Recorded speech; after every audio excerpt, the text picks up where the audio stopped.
आणि या ठिकाणी मी कीर्तनाला पोहोचले। म्हणून असं वाटतं मला की नेहमी त्यांच्यासारखे समजदार व्यक्ती देवभक्त आमच्या पाठीशी राहावं, आम्हाला समोर जाण्याची मार्ग दाखवावा म्हणून त्यांच्या चरणी नतमस्तक होते।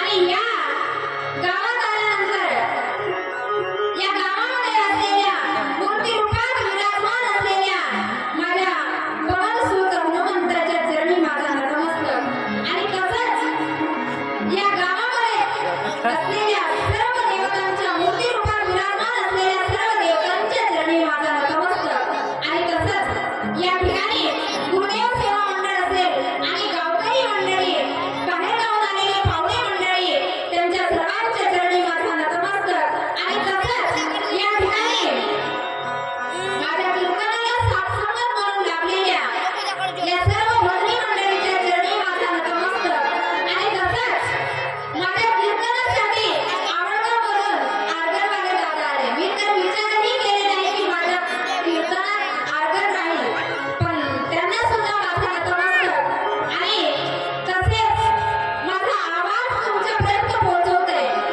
त्या साऊंड सिस्टीम वाल्या दादांच्या चरणी सुद्धा माझा नतमस्तक, आणि तसंच आज इथपर्यंत आले आणि गावोगावी जाऊन कीर्तन करत आहे। मी काही फार मोठी कीर्तनकार नाही आणि खूप वर्षापासून कीर्तन करत आहे असंही नाही, फक्त गेल्या वर्षी माझे 5-6 कीर्तन झाले आणि हा वर्ष माझा दुसरा वर्ग। मी काही तेवढी हुशार नाही, तेवढी ज्ञानी नाही, पण कीर्तन करण्याचा प्रयत्न सुरू आहे।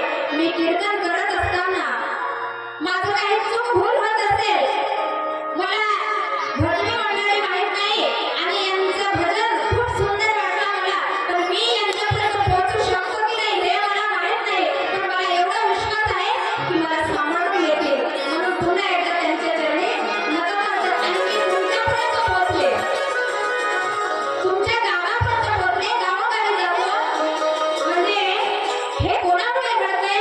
आज एका स्त्रीला जर पुरुषाने पाठवलं नाही घराच्या बाहेर, उंबरठा ओलांडू दिला नाही, तर ती घरातच भांडे घासत बसते। पण तसं नाही, जसं आज सावित्रीबाई जयंती आहे, सावित्रीबाईंची जयंती आहे, सावित्रीबाईंना ज्योतिराव फुले यांनी शिकवले, घडवले, तसंच माझ्याही जीवनात आहे। मला माझे पतिदेव शिकवत आहेत, त्यांनी कीर्तनकार बनवले, मला भागवतकार सुद्धा बनवत आहेत, म्हणून त्यांच्या चरणी सुद्धा माझा नतमस्तक।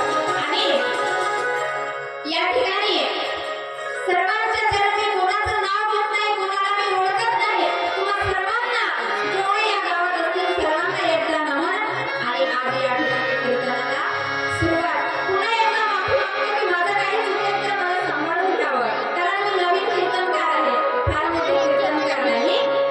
तर या ठिकाणी आज आपण कीर्तन सुरुवात करू।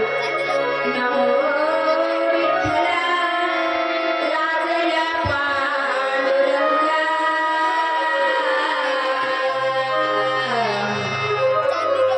नमो रुक्मिणी माऊली ज्ञानगंगा,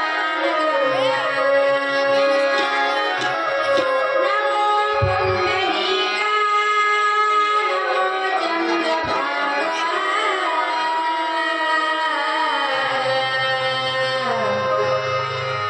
नमस्कार माझा